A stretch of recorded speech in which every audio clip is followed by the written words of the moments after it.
Okay, picture this. You're in your house. You are lying on your couch and you are reading one of your favorite books. When suddenly you have a thought in your mind and said this out loud, I should try out streaming. You go over to your computer and you realize that you are far from ready from streaming. Hi, my name is Eva, and today I'm here to help you with that. Before we start, I'd like to let you know that this setup is completely from my own. You can literally make your own type of setup. This is just more or less a foundation for you to work on. If you want to find out what it looks like for yourself, before you actually get prepared, the link is down in the description to my Twitch channel, where I am actually live somewhat of the time. And while you're at it, if you like to support this channel and see more of this tips or advices that you could be able to use, you can go ahead and like and subscribe. That would be very grateful. Thank you. Right, onwards with the video. For step one, we need to ask ourselves if we want to show our face within stream. And if we want to, we should probably start looking at cameras. Now, when it comes to webcams, it's obvious that people will go around the popular end, and that will be the C922.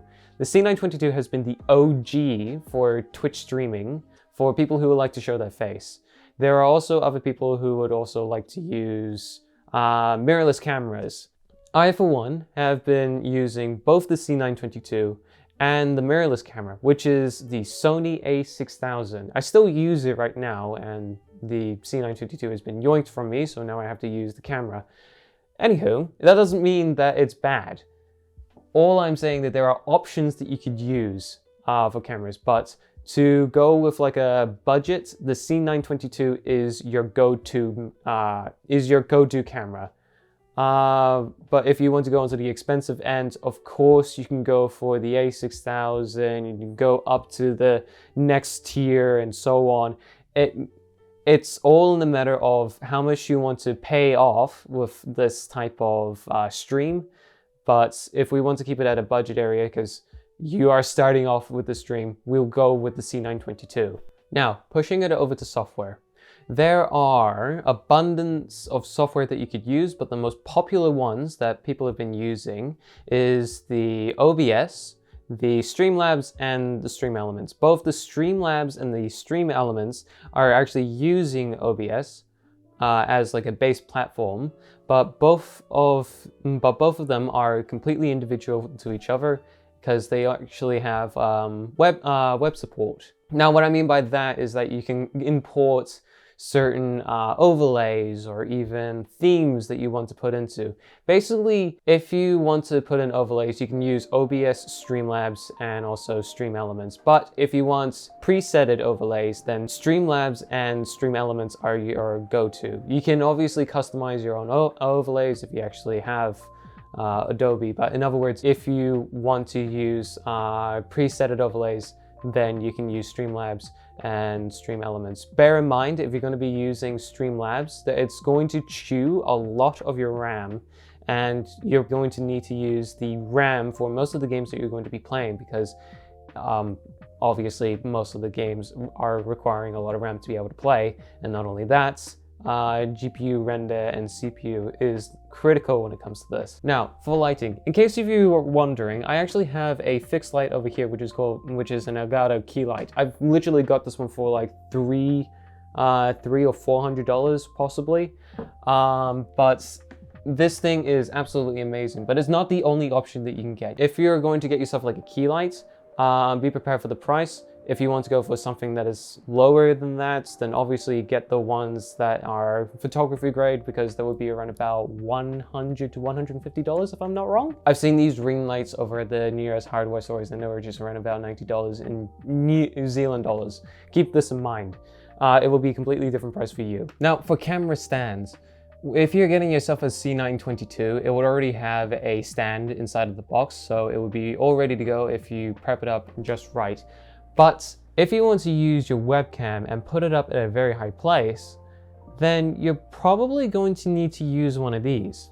This is an arm stand, and there are two types of it. One is like the microphone version of it. This one is more focused on being a webcam stand, And for me, I've actually used this for quite a while, and been useful for its time, but I've moved on over into a multi-mount from Elgato. That does not mean that you should put this away. It is very, very useful when it comes to streaming. There are other types of it and possibly cheaper than this one, but recommendably go for something like this, because if you want to put cameras very, very high, then this is your way to go. For microphones, for me, I've actually been using the Focusrite Scarlett set. Now, that one is just more focused on singing and doing vocal work, or even just like doing podcasts. It's not good stopping the very pop of it. You can obviously get like a pop filter for it and also get like a pop cover. So you can get rid of that popping noise every time that you speak. That is your way to go. You can also configure it within the OBS or Streamlabs or even Stream Elements, but we'll get to that point. Well, there are also other things that you can use for a mic, such as this. This is a G935. This is from Logitech. If I were to say this, you probably don't want to get this one specifically, but you can get models like these ones before, which is still going to be good. The audio quality from the microphone is going to be okay, but if you want to upgrade it, then that's your choice. Just bear in mind that better quality that you're going to be looking at, the expense of it's going to be. So keep that in mind when it comes to purchasing better mics. Now we're going to move over to configuration. The first thing that we're going to need is your stream key. You can get your stream key off of Twitch through the settings and going over to your account, which will show like a stream key. You can copy that and go over to your OBS and go onto settings, go straight over to stream, and you can pop down the stream key as such. There is also another way of doing it by pressing use Twitch account, write down your login for Twitch, and bada bing bada boom, you've got yourself connected up with OBS. Now we're going to move over to bitrate. So if we go over to outputs, we would rather want to keep it onto advanced. I mean, I normally put it into advanced so I can be able to control the bit rate and see what is the minimum and what is the maximum. The minimum for me would be around about 4,500 gigabits per second, and the maximum would be 6,000 gigabits per second. That is because my upload speed is 20 megabits per second. Now, if we want to figure out what is your upload speed, we're going to go over to the internet speed test, which would be showing what it looks like over here, and also the link will be shown down and below. The reason why that I have mine at 6,000, like I said, 20 megabits per second, is because that there is a type of ratio that we need to keep it at. I go way above 10 megabits per second, which is 6,000 gigabits per second.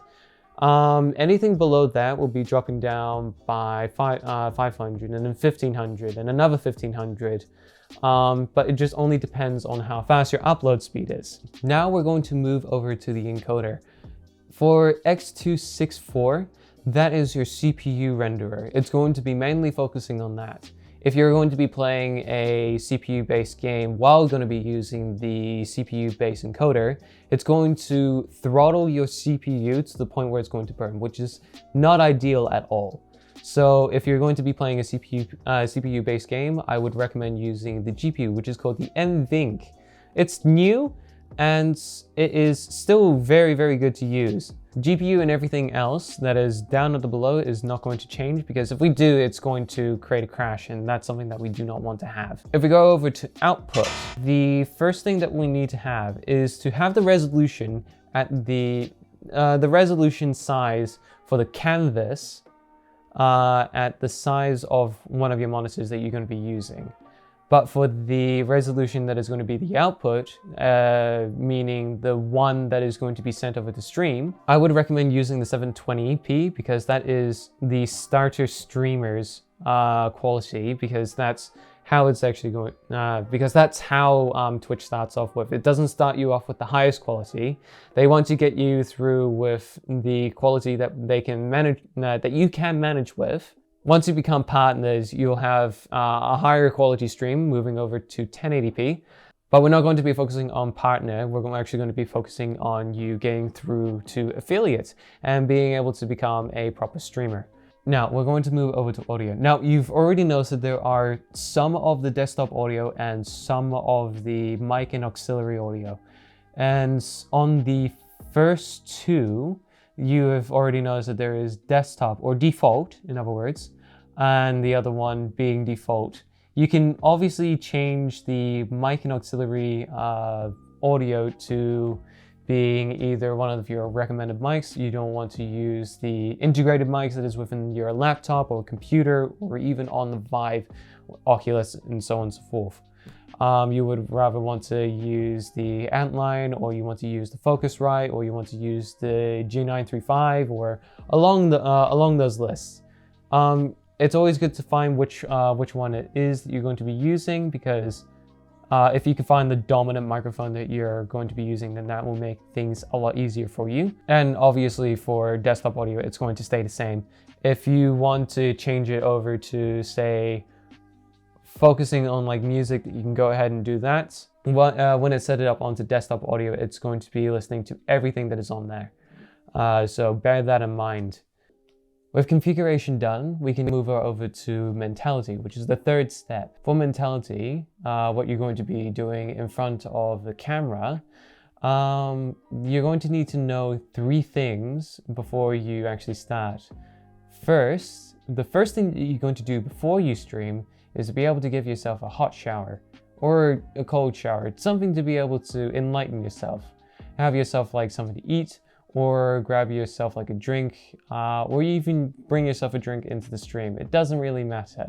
Just as long as you can find something to be able to lift your spirits or be able to make yourself a little bit more proactive, or you just want to keep yourself clean and also be a little bit happy, you can always do that. For the second one, you have to keep on reminding yourself to always be positive.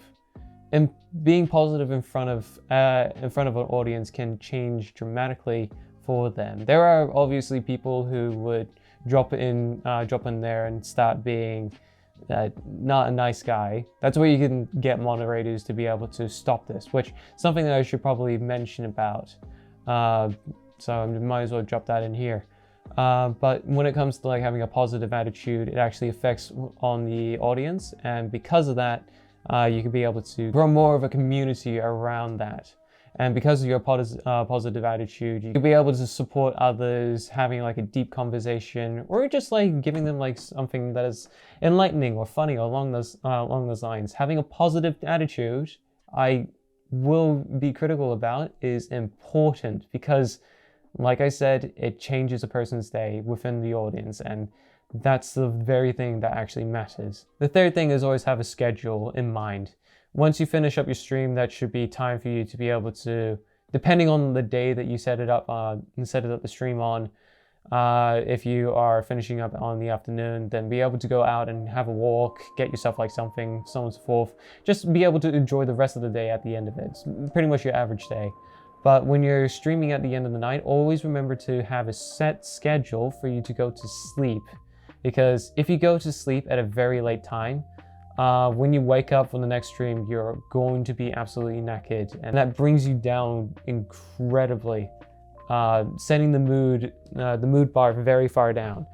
You need to set up a schedule so you can be able to sleep around about 8 hours, recommendedly. In addition to all of that, when you want to learn more about how you could be able to level up your stream, have a look at other people who are actually currently live, even the small streamers as well, because you can actually learn a lot from these people who actually have been doing this for a long while. I mean, even to this day, for me, I've actually been looking over at other streams to learn what I need to do. And because of that, I've been looking at my own streams, seeing what actually needs to be changing. And have a look at your own streams, because sometimes you can actually see a bit of your errors, and if it's like repeating, then you would know that if you see that error, you know how to fix that. Say for instance, one of my streams, I always keep myself at a very far lean. Like I'm always like inching closer to the screen. That is a no-go, because if the camera is focusing on one position and your head is going outside of that box, you're going to, well, it's obviously ruining the stream. So having that set reminder, configure your desk, configure your workspace, or even configure the camera if it's actually too much of an awkward area for you to be able to handle. to find the comfortable position to be able to see everything and not having to inch closer to the screen. In addition to all the 3 steps that I've actually mentioned, which is preparation, configuration, and mentality, there are things that you actually shouldn't do. Obviously, this is something people already know, and that is never promote yourself on someone else's stream, because that is a bad thing to do, honestly. It actually brings down, it actually shows a low version of yourself that you do not want to have. And it actually creates a bad image for yourself. The link, like I said before, is down in the description below, and you can have a look at what I'm actually doing over there. If you have like any questions, and if I am live, I am open for answers. I am open for questions, and I am willingly to give you answers, because I like to help other people as one streamer to another, honestly.